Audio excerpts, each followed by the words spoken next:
everybody, it's Jed Johnson from dieselcrew.com and gripauthority.com. And in today's interview, I've got a very special guest, Mike Gillette. I've known Mike for several years, talked to him many times, and not only is he exceptionally physically strong, but he's also become known as someone who's also very mentally strong, mentally tough. And we're going to talk about today how we can become more mentally tough to help us out in our professions, in our lifting, in our family life, in all those things. So, Mike, thanks a lot for taking time for me today so we can talk about this. Hey, it's a pleasure to be here, Jed. And let me just say I loved the introduction because I think that a lot of people mentally separate aspects of their training from other aspects of their life. And I've always been someone that sees things as connecting to each other. So the way that you just described that I thought was a perfect way to lead off this conversation. That's excellent. Cool, man. Awesome. That makes me feel good. Well, let's jump right into this, Mike. I know that you've got something coming out here very soon called Strength Psychology, and you and I have actually talked about stuff along these lines in the past a couple different times. But I feel like I know you pretty well, but some people might not have heard of you yet. So why don't you give us a little background on yourself? Usually, I have everybody talk about like the kind of stuff you've done in the past, as far as like your athletics and your strength training. So maybe you can start with that, and then I know you've done some very interesting things professionally along those lines as well. So can you start off with that? Yeah, I'll take a run at that, and if I miss anything that you want me to highlight, we can circle back around. On the physical side of things, I have always experienced physical training really as kind of an extension of the person that I was at that time, professionally speaking. So I really started to become a physical person when I was young, when I was preparing myself to join the military. And because of that, my physical training really reflected the types of attributes that are prioritized for a soldier. In my case, I was stationed in Fort Bragg. I was in the 82nd Airborne. So I did a lot of course, running because that's a prized commodity in that universe. I did a lot of swimming. I did some strength training, but it was very ancillary to being much more of an endurance guy. So I was most of my resistance training in those days was about lots and lots of body weight stuff. So I was that guy, and I had the type of physique that would have reflected that. I'm not a big guy now, but I was really a pretty lean fellow back in those years. Now, after college, that's when I got involved in law enforcement training, and my physical training was really sort of an extension of who I was as a police officer. Of course, I still had to run. I had to chase down bad guys. But it was important that once I caught those bad guys, I was strong enough to deal with them. So I started looking more seriously at strength training. And very early on in my police days, I was tasked with becoming a in-house resource for my own agency as a strength and conditioning trainer. And then that ultimately led me further away from my home base, doing that type of work for other agencies, becoming a police academy fitness trainer and so forth. And then that branched into a number of other training specialties really outside the realm of purely physical training. So for me, everything that I do physically has a goal attached to it. It has a purpose. I was never just a guy who got into bodybuilding just because. Anyone who's ever looked at me would know that didn't happen, A. And B, I was just not motivated that way. Everything was connected to everything that I was doing in a professional sense. So physically, that's sort of the genesis of my physical development. And then as I got more involved in bodyguard work, which was actually later in life, my training sort of evolved with that, particularly because there was a lot of traveling associated with that. And I was well into my 40s by that time. So training for me in a physical context had also undergone several evolutions so that I can do things training-wise, that don't tear me up, because I used to do a lot of things that create a lot of wear and tear. So physically, that's kind of a thumbnail sketch there. The things I've done professionally, I sort of alluded to. I spent several years on active duty in the Army. That was initially a career choice for me, and I came out of active duty, ROTC scholarship, my first semester was cut very short. In that, in fact, I'm talking to you, from not too far away from where that happened. I was injured in a climbing accident, broke my back, my ankles. I was medically processed out of the military, and for 4.5 years, it really looked like I was never going to be any kind of a physical person. My surgeon told me that I would walk again, but I wouldn't run. I wouldn't be able to jump out of any more airplanes. So I spent a lot of years basically trying to prove him wrong because I needed to become that person again. So law enforcement happened. I was in law enforcement both as an officer as well as a trainer for 12 years.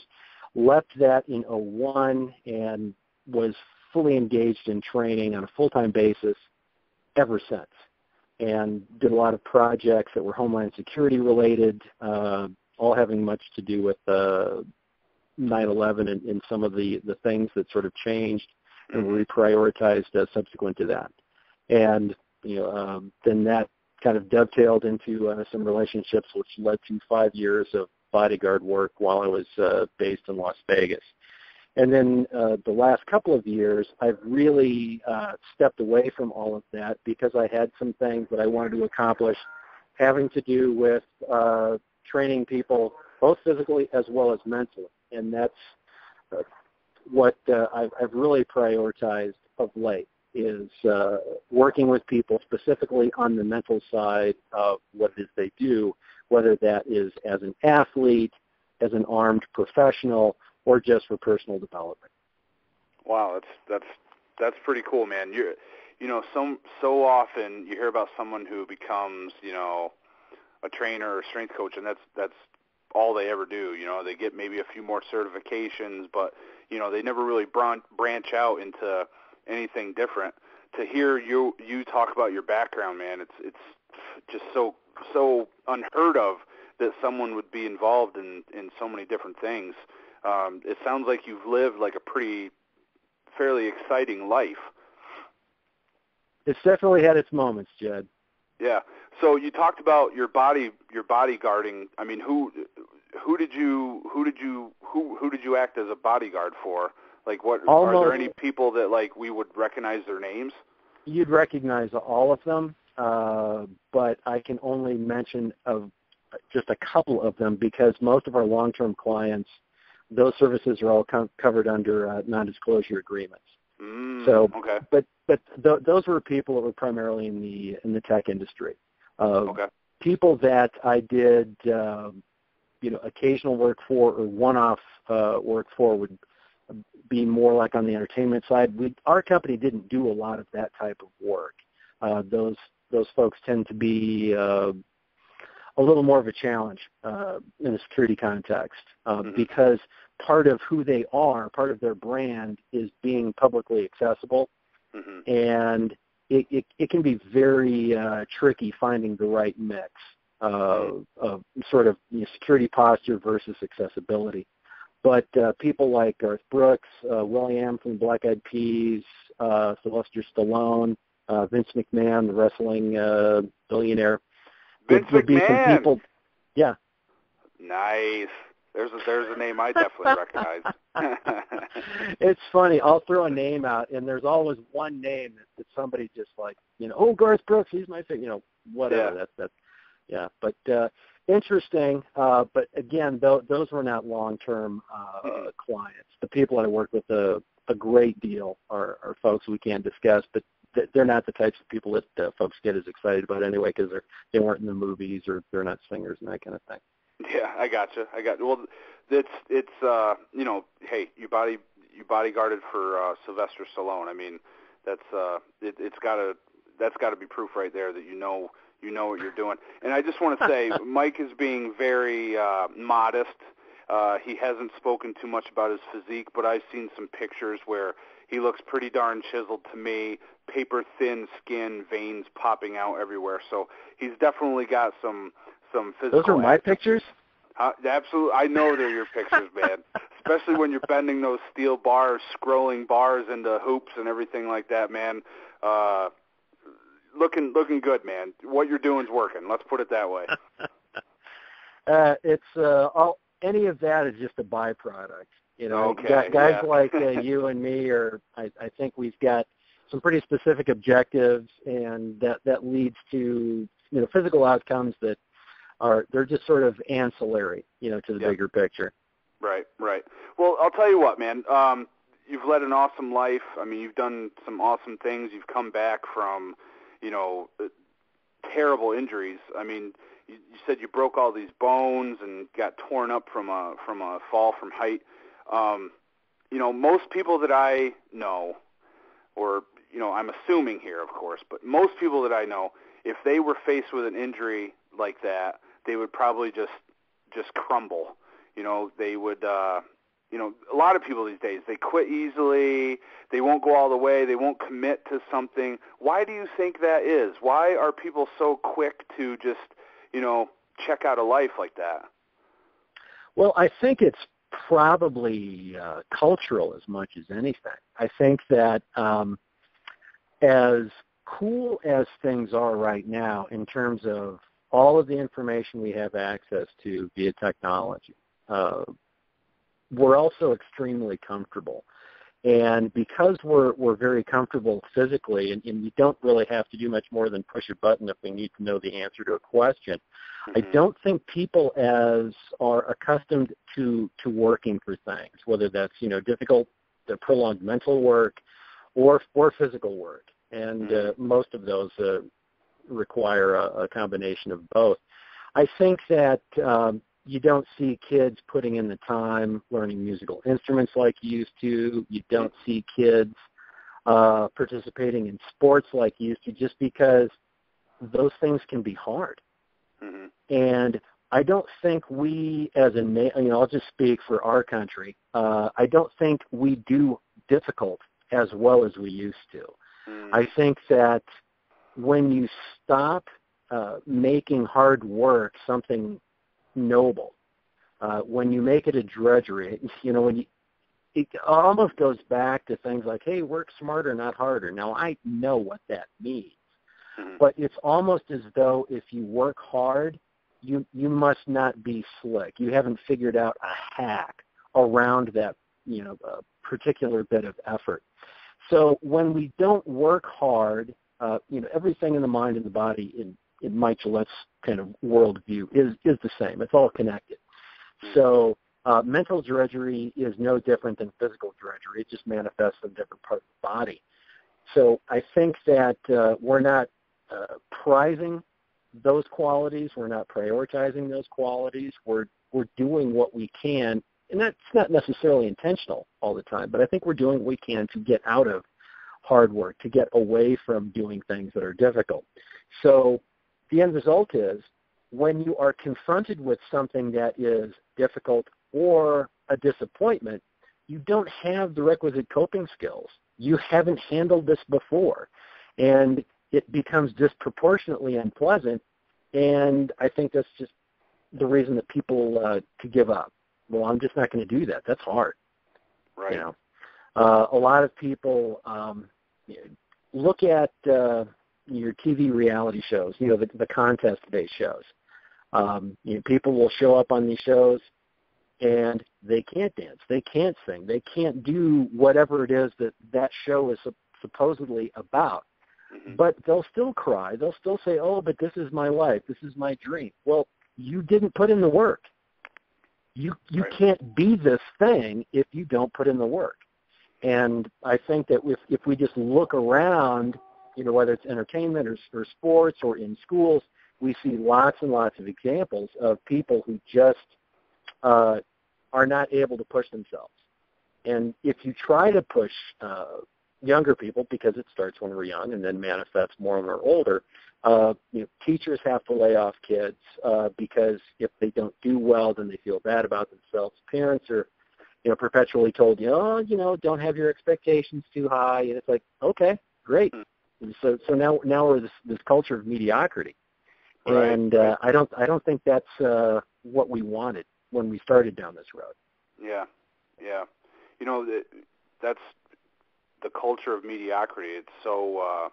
You know what that makes me think about? Before I ran dieselcrew.com and did all this for my business, I worked at a meat plant, and I was in management, so I got the opportunity to interact with like all kinds of hourly employees and different levels of employees, the upper management, middle management, and stuff like that. And it seemed like the one thing I noticed was whenever there was a tough situation that required somebody to step up, it was like everybody was just saying, not me, and it was always the same people that would step up and be the leader, lead the team on this project, or step up when someone else didn't come to work and do some extra work. It was like always the same people, and like you commend those people for doing such a good job, but sooner or later, they're gonna get sick and tired of doing that too, and when they leave the company, now there's nobody else to step up. Have you seen that kind of stuff before? Like the one person, it's always the same person that's got to be the leader? I think that's a really interesting observation, and what I like about it is that it comes from a seemingly unrelated sector, for us to be talking about. But it's not unrelated, because these are universal human traits. And my guess is, from your experience in that workplace, that some of the people who stepped up weren't even necessarily on the org chart as the supervisor. They were probably just people who it was in their nature to step up, in the same way that it would not be in their nature not to step up. Mm-hmm. And those people have a tendency to self-identify in the same way that people who may be officially in charge but aren't really. Everyone in any workplace knows who those people are. Mm-hmm. It's a very quick matter to figure all of that out. And I think that gets back conceptually to what we're talking about. Some people are predisposed to being able to handle difficult things, and some people aren't. And it is the people who are that end up, carrying all of the people who aren't. Mm-hmm. And I think that if you sat down and talked to some of those, we don't call them born leaders, so I don't think anyone's born to. I think you cultivate those qualities. Mm-hmm. But if you talk to some of those unofficial leaders and you say, yeah, doesn't that make you frustrated? They'd probably say, yeah. But if you also said, so is there ever going to be a point where you won't be the person to step up? If they were being honest, I think they would say no. Mm-hmm. Because it would kill them not to. There's no way they could just stand aside and watch things tank. So I think that it's just like all of the people who are part of your audience that work hard, that have no problem working really hard, they will never not work hard. And as they get older or they get banged up, they'll work hard differently, more creatively. But they can't shut that off. That's just who they are. And whether we're talking about somebody who's academically gifted or creatively gifted, or just somebody who's a diligent badass, it's just one of those things. You figure out what you want to be, and then you do the things that make you that person. And once you get to become that person, you don't want to shut it off, even if it's hard work, even if it's drudgery sometimes, and always, because you're never going to get thanked. Inevitably, people who are natural leaders tend to alienate just as many people as they impress, because a lot of people become insecure around those types. At least that's been my experience. Right. Well, you talk about the cultivated qualities that make someone a leader, and how, probably from an early age they were brought up in a way that contributed to them becoming a good leader and a willing leader that'll step up. Let me ask you this, Mike, and I hope I'm not putting you on the spot too much here, but fire away. would you say that you are someone who has always had these cultivated leadership qualities, these qualities for being mentally tough, or is that something, is it something that was just you started out that way and you always have been, or is it something that you had to develop as well? I'm really glad you asked that question because I think so often we look at a person as an end result and we just make assumptions of what they are, what they must have been, and that strong guy, he's always been strong. That disciplined person, they've always been disciplined. In my case, and the way that you described it was good. Was I brought up to be that person? It's like, no, I was actually brought up not to be that person. That's why I became that person. No, because my young life that. was Yeah. Okay. Yeah. My young life, and I described this on the Psychology of Strength video project because it was important to me that people get that. Because I don't want people to look at Mike Gillette as seemingly another example of some person that they can never be, because that would be a myth. So to dispel that myth, I go into pretty specific detail about what my life was like as a kid. I grew up broken home, very poor, lots of bad decision-making going on the part of my mother with respect to the men that she was spending time with, lots of substance abuse, tremendous amount of violence when she settled on one person in particular. I was a small kid growing up. I was terrified all the time. House was chaos. And I absorbed lots and lots of negativity. There's more details. I'm not going to belabor that. But the bottom line is by the time I was into my high school years, I had absorbed so much negativity that I was reproducing it in my own life. And at what I would describe a pretty accelerated rate. I was self-destructive on an epic scale and actually tried to take myself out at the age of 18. Unsuccessfully. That was the good news. Yeah. And it was shortly after that I did a complete 180 course correction and tried to change my life. It wasn't something that I did on my own. It was very much my own success has been completely tied into my faith and making things priorities that aligned with my faith, and that was a new thing for me at the time. So it was the extreme of one type of experience that was all negative that fueled my relentless search for excellence and positivity.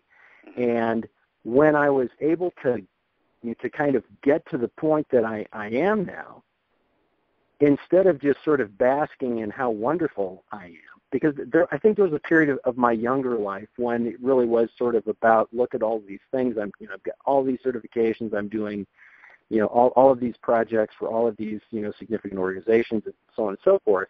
I mean, they were still helpful to the world. I felt good about that, but I think I was taking a little bit too much of the focus back to myself.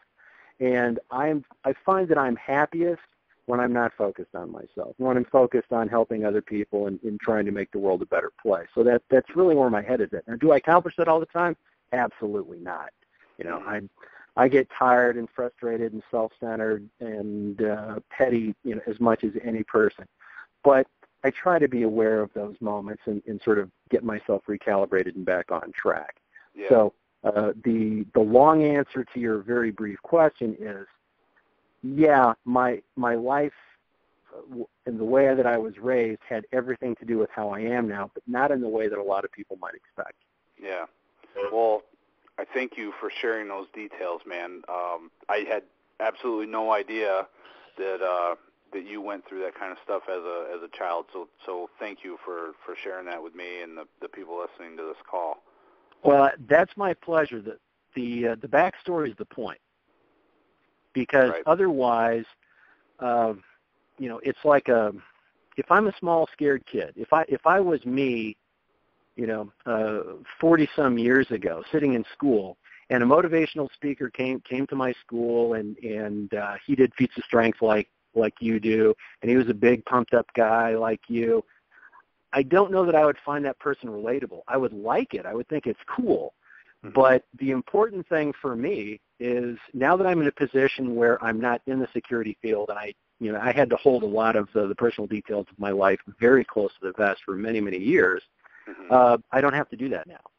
Right. So me being transparent is really as connected to what I do as anything else. Do you do more speaking and influencing with adults these days or kids? I think in terms of actual speaking, it's probably kids. Okay. And that's I like both. Given a choice, I lean towards young people because I want to speak to them where they were at based on where I was, and where I was at in those days. And because I do things that are, they're sort of visual and, dangerous and intriguing, I think that kids respond to that. Adults, I'm not really sure how adults respond to those things all the time. They wince and they all want to know, geez, doesn't that hurt? Why do you do that? You're crazy. Kids don't care. They're glad you're crazy. They just want to see you do stuff. And then once you do those things, you've grabbed their attention. And now you have them, and now you've gained something. Yeah. And that's the moment that we get to speak some encouragement into those young lives. So it's always a real privilege whenever I get to talk to any audience. But I definitely have a heart for talking to kids. I hear you, man. Well, you just mentioned something. You said you do things that grab the kids' attention, and I know something that you have said in the past. I don't know if it was when we were talking before, if I might have seen a video or something, because I have some of your DVDs. But you said there's basically two choices. You can either be the hammer or you can be the nail. And that was something that always caught my attention. I was wondering if you could talk about that a little bit. Sure. That's just a way of illustrating, the concept of cause and effect. And there are people that live their lives perpetually being the nail. They don't necessarily mean to be the nail, and I think in many cases no one's ever told them they have a choice. But they go through lives as a nail. Things just happen to them. They just get banged on. It's much better to be, now the hammer, that's kind of an aggressive mental or visual image, but it's a strong image. You want to knock things down. If you're a hammer, you can fix things. You can remove nails that shouldn't be in a particular place. But when you're the hammer, you have the choice. In the same way that I will say being strong gives you choices. If you're not strong, many of those choices will be made for you. Right. So, the way I've always thought about it is if a person's the nail, they're kind of acting like a victim, or they're powerless, like they have no choice in the matter whatsoever. But to be the nail, that doesn't mean that you're a bully and that you're hurting other people. It means you know that you have power, and you know that you can be tough, and there's a right way to go about things, and you're not always a victim. So I've always thought that was just a great way to describe the whole situation. So I wanted to make sure that we covered that. Now, Mike, most of the people that are going to be listening to this call are in some way associated with strength training. So, strength coaches, basement guys that train downstairs in the dark, even people that compete, compete in various strength sports. So they're used to pushing themselves to the limit, and they're probably comfortable with it. But another thing that I've heard you say is that until you can truly master your mind, you can't totally master your body, or something along those lines. So I was wondering if you could talk about that a little bit. Sure. I think that you are in a unique place because you don't talk to bodybuilders per se. You don't talk to people who train casually, or train with a non-functional objective in mind. And that's not a knock on bodybuilders. They work hard, they're very disciplined, that's great. And you probably have some people in your audience that do a little of both, which is cool. But you have in your audience a group of people who train very seriously. And that is not typical of the whole strength and community or strength and conditioning community as a whole. So at first glance, hey, I know all about intensity, man. I know all about discipline and hard work. To which I would say, hey, that's great. My guess is you're probably still young. You probably feel invincible. You probably feel like you can do this forever. I used to feel just the same way. And then I started to get older. When I hit 40, everything changed for me physically in terms of what my body could do, in terms of how it responded to the things that I was doing. And I think that ultimately I'm not unique. I think in a sense, everybody who trains hard hits 40 or some magic transition point. Maybe it's 35, maybe it's 45, depending on, how lucky some of us are. For some guys it's 50.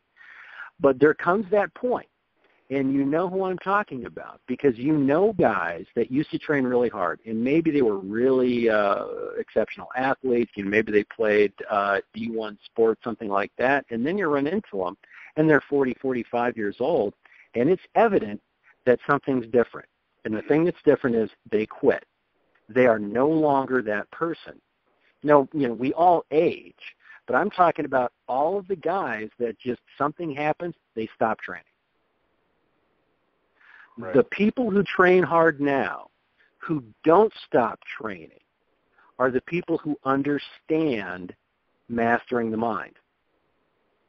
How do you work around injuries? How do you work around a body that hurts most of the time? And I've been both of those things, sometimes at the same time. That is what discipline is. I always say, if you look at a guy who maybe is hit 50 and he still looks like he's in shape, talk to that guy. What's he doing? Don't talk to the 20-year-old because we can all look amazing at 20.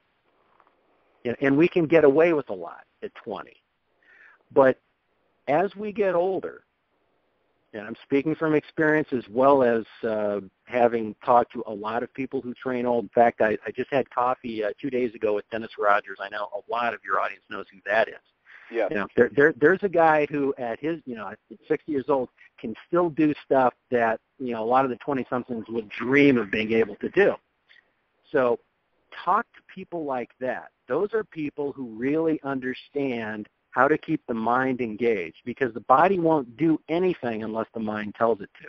And sometimes the mind has to say it in a really loud voice. Mm-hmm. Yeah, no doubt about it. No doubt about it.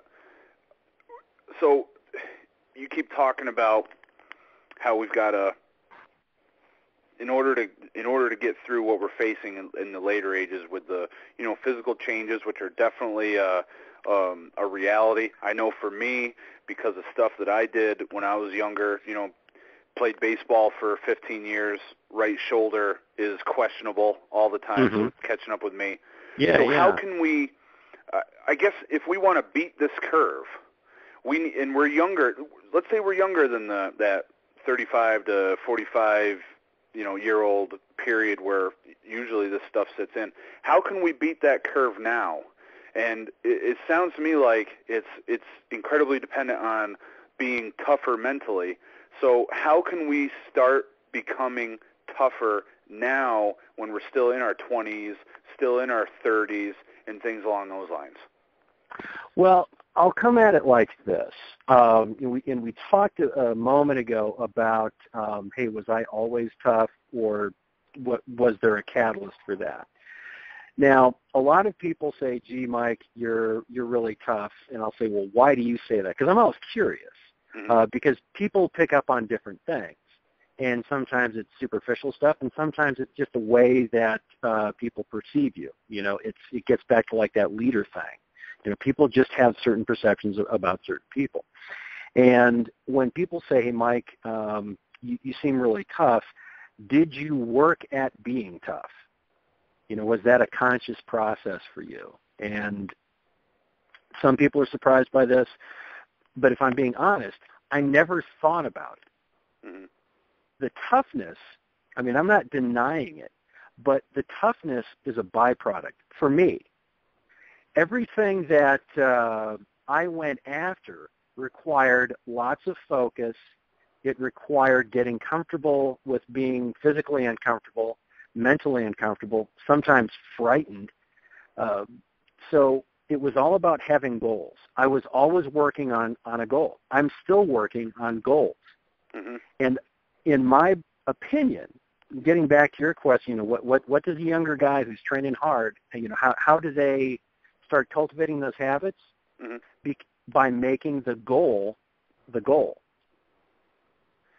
Look at guys who train. Well, what are you doing in the gym today? I'm going to do a little of this and a little of that. And there's a lot of directionless trainees out there. So it doesn't true. mean they're not working hard. They just don't necessarily have a plan, or they don't really have an end game in mind. And for me, I just don't work effectively if I don't have that. Mm-hmm.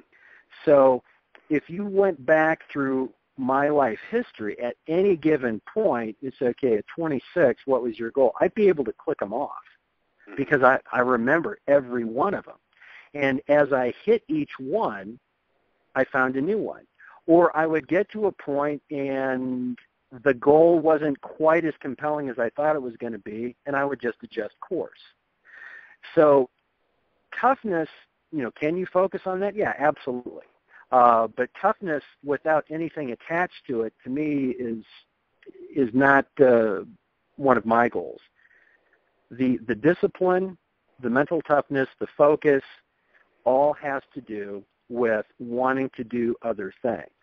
And in the same way that you have to eat right and get sleep and train, toughness is one of those things.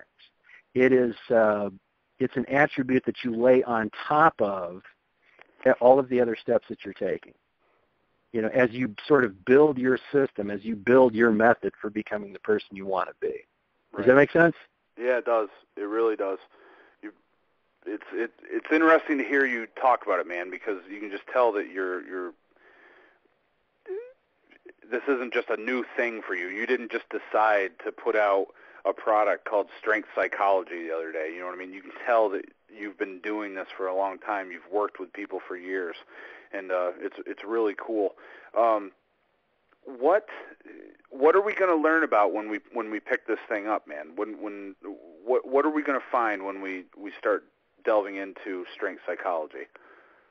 Well, the objective with this package for me was to give people a roadmap. That's really what you're getting. Mm-hmm. We all talk about, I need more discipline. That's one of my favorites because everyone agrees on that word, and almost nobody has a definition for it. Mm. And I use the example when I was still a police officer back in the 90s. I had a commercial martial arts school. I taught kids. And every parent that came in did not say, "Oh, I'm so glad you opened up because, my son or daughter really needs to learn jiu-jitsu." Mm-hmm. If they even knew what it was that I was teaching, they all said the same thing. My son or daughter needs discipline. Mm-hmm. And, people have just sort of accepted that, studying the martial arts is one way that kids, can cultivate discipline. Of course, there's many ways, but martial arts is still an effective vehicle for that. Mm-hmm. So that idea that there's something that we need, but how do we get it? That's the idea behind the product is the plan. Basically breaking things down into steps. Mm-hmm. So there's a structured module on how to develop a plan, how to build excellent goals, how to figure out if you're achieving those goals. Do you need to adjust your plan? If so, how do you do it? Do you know what the difference between a good plan and a bad plan is? Because there are both out there. I mean, a bad plan is better than no plan, probably, but not much better. So a lot of that is addressed. as well as trying to figure out what it is that people actually want. So identifying what people want or identifying what you want and looking at some of the obvious things that hold people back, much of which has to do with fear or discomfort. And so how do you deal with that? That's covered in depth too. So it's really sort of a, here's how you can do what people you probably respect and admire do. And some of the people who are very accomplished just do these things. They don't necessarily know that they do them. I've had an interesting position in life, particularly in my bodyguard years. I have been with arm's reach of some of the smartest, most accomplished people on the planet. Mm-hmm. Some of them were going to be successful no matter what field of endeavor they went into. They just have brains that work like that. And others were not so naturally talented, but they had a goal and they were just absolutely ruthless. Well, okay, that might sound harsh and negative, but they were ruthless in terms of no one was going to talk them out of doing what they wanted, being who they wanted, and accomplishing what they wanted to accomplish. They just went at it so hard and with such intensity. And for the people like me, I've never thought of myself as a natural at anything. I've always had to figure out the whys and the hows in order to get where I wanted to be in any area.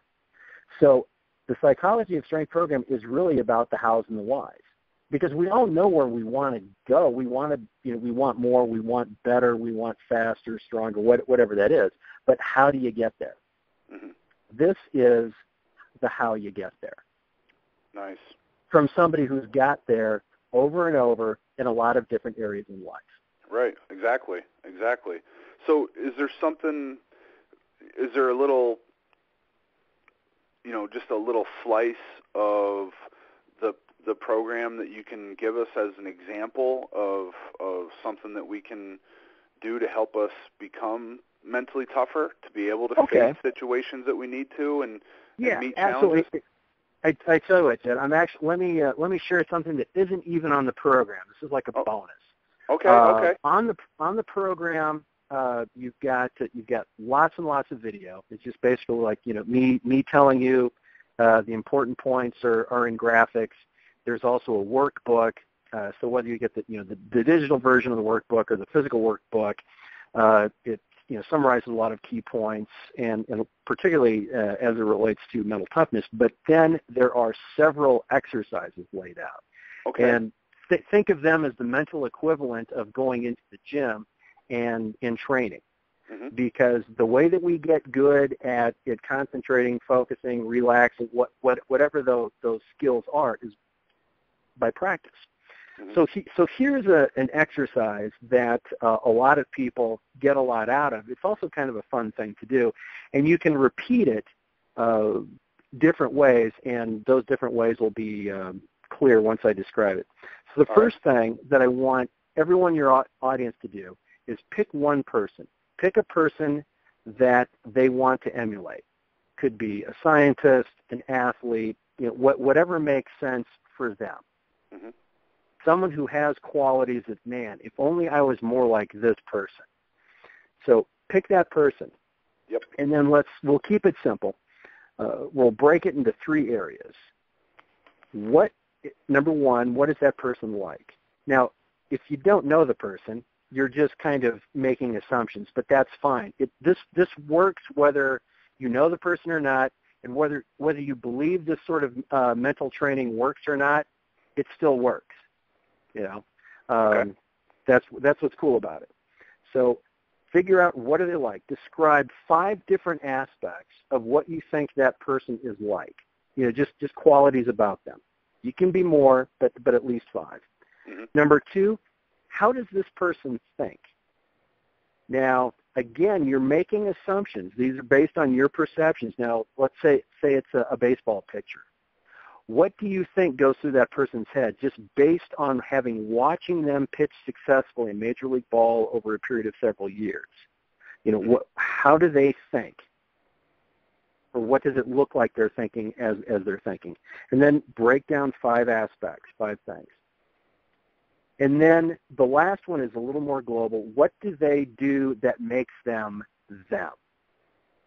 These could be personal qualities. I heard one time this person did this thing, and that really impressed me because that really showed me what kind of a person they were. So, like, figure out 5 aspects of that.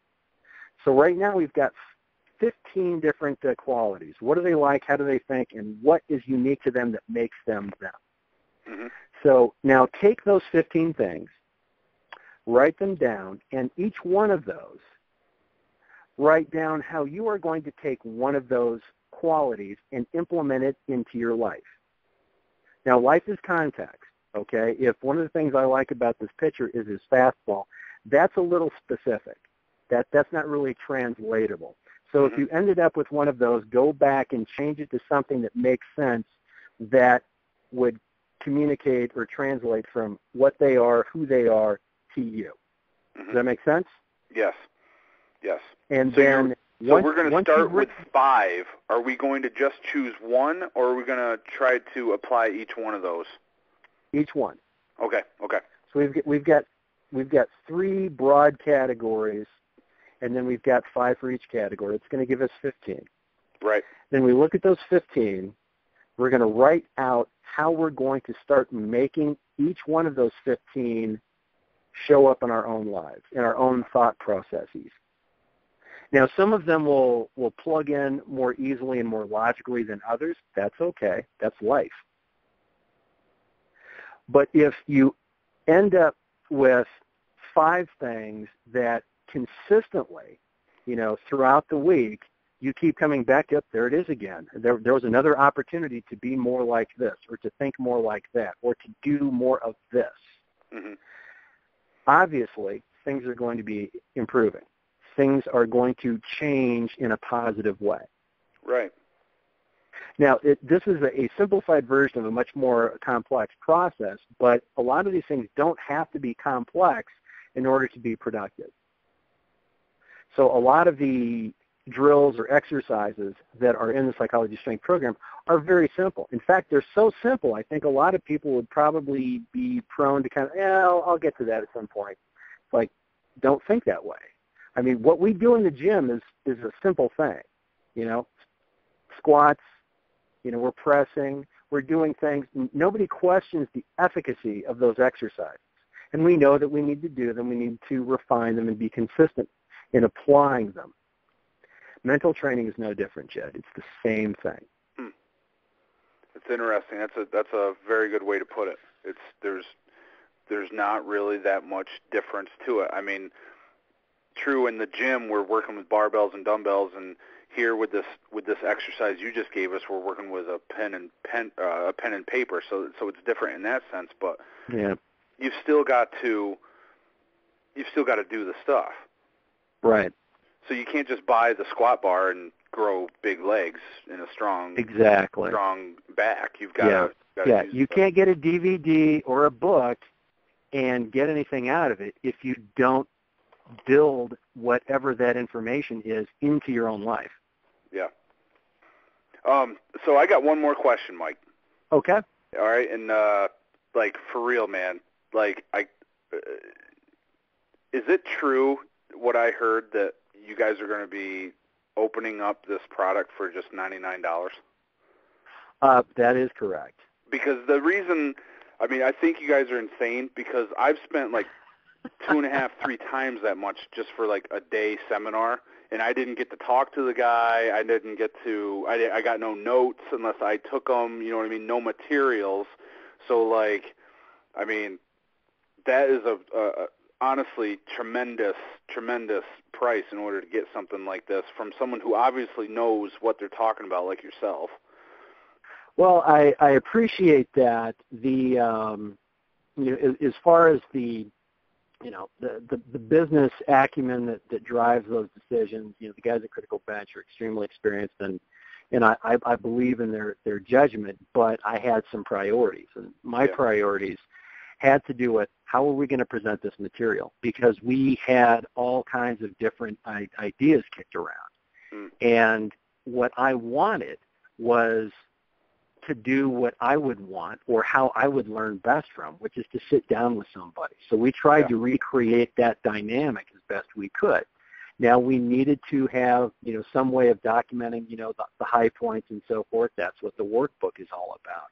But to just sit down with the material and review the material and try to make it comfortable to review the material, because, to be honest, you need more than one time through it. It's just like anything else. Right. So Absolutely. It's designed to be as clear as possible, as conversational as possible. This is as close as we can get Mike Gillette, sitting down and just telling you, hey, here's how to do it, and here's how to do it today. Here's how to start making these happen right now. Cool.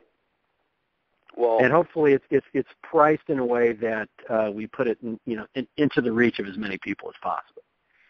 Yes, I mean, and the point I'm trying to make, man, is I just know from what you do, the value is going to be amazing. And I love the fact that you put out videos, because I've talked about this quite a bit recently, like having to read something in order to learn has become harder and harder for me over the years, both because of time constraints and just my lack of ability to focus. So it's just so much better for me, in my opinion, to go with videos. So I'm really happy that it's going to be in video format. Well, that was kind of the way we felt about it too. So it's good to hear you say that. Cool. Well, Mike, I'll tell you what, man. I just can't tell you enough how much I appreciate you sharing all this information, the details about your family history. Love talking with you about your experiences, man. Such cool stuff that you've done. This product sounds amazing. I can't wait to go through it, and I know a lot of people listening to this are going to get it. And I just wish you absolute success with the release of this. And if anybody wants to check it out, just go to dieselcrew.com/strength-psychology, and you'll be able to go and pick it up. And you want to get this as soon as possible, because I imagine that cheap price isn't going to last forever, right? That's probably that's just what like they're telling me. Yeah, that's a special. All right, cool. Well, thanks again, Mike. I really appreciate it. My pleasure, Jed. Awesome to talk to you. All right, man. I know you're traveling, so I'll let you go. You get back on the road, and please travel safe, my friend. All right, thanks. Take care. All right, thanks, Mike. And again, everybody, check out that product from Mike Gillette. It's Strength Psychology. Go to dieselcrew.com/strength-psychology. It'll be right there. Thanks a lot. Thanks for listening, and all the best in your training, everybody. See ya.